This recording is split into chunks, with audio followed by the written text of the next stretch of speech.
In the late 1980s, a researcher walked into nursing homes across the country with a simple, almost absurd request. He asked elderly residents to take care of a houseplant. That was the entire intervention. Water it, keep it near a window, make a few small decisions about its care. Nothing more. What happened next would become one of the most cited studies in the psychology of aging, and it would point towards something far larger than houseplants. It would suggest that hope is not a feeling you wait for. It is a mechanism you can activate deliberately with your own hands. This is the story of how choice itself became medicine. Psychologists Ellen Langer and Judith Rodin ran their study at a nursing home in Connecticut. The residents were divided into 2 floors. On one floor, residents were told the staff would care for everything: meals, room arrangement, plant care, daily schedule. Every decision had already been made for them. On the other floor, residents were given the same plant, the same room, the same general environment. But they were told they were responsible for it. They could choose where to place the plant. They could choose when to water it. They could choose how to arrange their own room and which activities to attend. The plant was identical. The room was identical. The only difference was who held the decision. 18 months later, the researchers returned to measure the results. And the results were not subtle.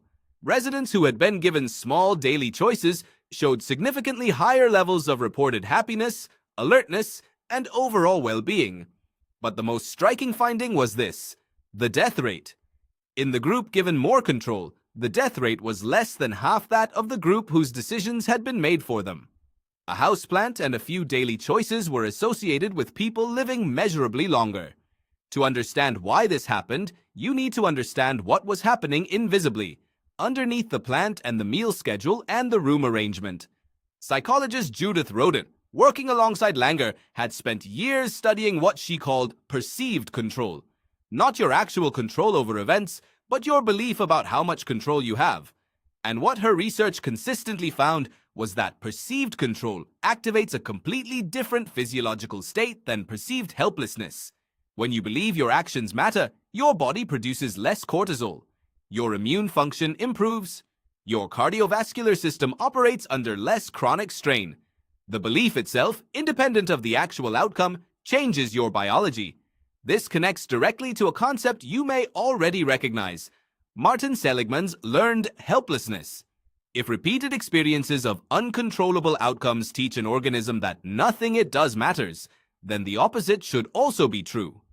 Repeated experiences of controllable outcomes, even small, seemingly trivial ones, like choosing where to put a plant, should teach the opposite lesson: that your actions produce results, that you are not a passenger in your own life.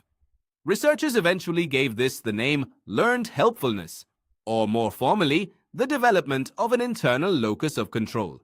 The belief that outcomes are primarily caused by your own actions, rather than by external forces beyond your influence. But here is where the story becomes genuinely remarkable, and where it moves from psychology into something closer to philosophy.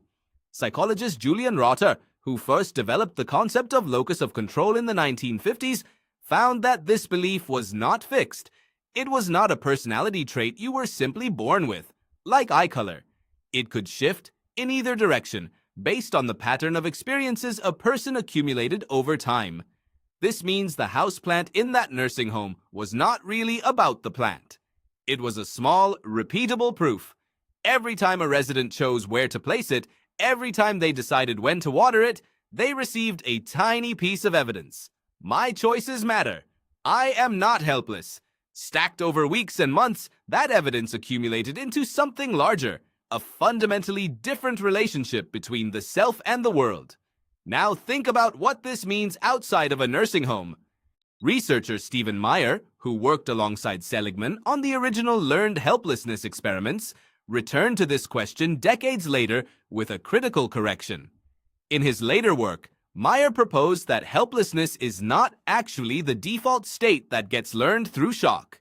It is the absence of something. The default, biological response to adversity, he argued, is actually active coping, fighting, trying, searching for an exit. What gets learned through repeated uncontrollable stress is not helplessness itself, but the suppression of that default coping response. A part of the brain called the medial prefrontal cortex, when sufficiently developed and active, can detect controllability in a situation and actively inhibit the brain's stress response. When that detection system fails to activate, when an organism cannot find evidence that its actions matter, the default coping instinct shuts down. This reframing matters enormously. It means resilience is not something you build from nothing. It is something you protect from being shut down. And the mechanism that protects it is remarkably simple: evidence. Concrete, repeated, even small evidence that your actions produce outcomes. This is why the houseplant worked. Not because plants are magic, because tending it was a repeatable, low-stakes opportunity to generate exactly the kind of evidence your prefrontal cortex needed to keep the coping system online. Consider what this means for your own daily life. If you have gone through a period where your efforts repeatedly failed to produce results, a job search with no replies, a relationship that would not improve no matter what you tried, a health issue that did not respond to your best efforts, your brain may be doing exactly what Myers' research predicts: quietly suppressing its own coping instinct because the evidence, as far as it can tell, says trying does not work here. And the way back is not motivation. Motivation is a feeling, and feelings are unreliable under exactly these conditions. The way back is engineering small, winnable choices. Not because winning small things solves the big problem, because winning small things sends a signal to a very old, very literal part of your brain. Your actions still produce outcomes. Keep the coping system online. There is a particularly elegant follow-up study that illustrates this. Researchers Langer and Rodin later found that the effect was strongest not when people were simply given choices, but when they were given choices and then held responsible for the outcome of those choices. A resident who chose to water the plant and then actually watered it experienced a stronger sense of control than a resident who was simply told, "You can choose anything you want," without any follow-through. Agency, it turns out, is not just about the option to choose. It is about the loop being completed: choice, action, outcome, observed by you. This is the part most self-help advice misses. It frames confidence and motivation as prerequisites for action. Get your mindset right, then you'll be able to act. But the nursing home data suggests the causality runs the other way. Action, even trivial action, produces the evidence your brain needs to generate the feeling. You do not think your way into perceived control. You water your way into it. You arrange your way into it. You choose your way into it, one small completed loop at a time.